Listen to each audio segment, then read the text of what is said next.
বিরোধী দল শেখ হাসিনার ভাষায় কথা বলছে বলে মন্তব্য করেছেন বিএনপি মহাসচিব মির্জা ফখরুল ইসলাম আলমগীর।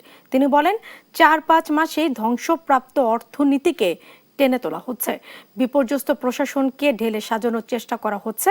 রোববার রংপুর শিল্পকলা একাডেমিতে এক অনুষ্ঠানে তিনি কথা বলেন। ইরান যুদ্ধের কারণে $4 বিলিয়ন ক্ষতি হয়েছে জানিয়ে তিনি বলেন, সরকার চেষ্টা করছে খুব শিগগিরই গ্যাস বিদ্যুৎ সংকটের সমাধান করতে। তিনি বলেন, ফ্যামিলি কার্ড, কৃষক কার্ড, কৃষি ঋণ মওকুফ সহ জনগণকে দেওয়া সব প্রতিশ্রুতি পূরণ করছে সরকার।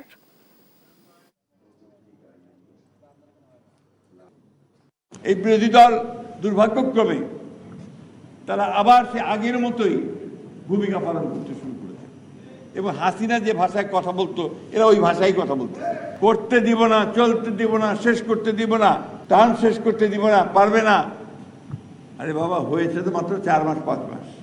এই 4 মাস 5 মাসই তো অনেক পরিবর্তন হয়ে গেছে।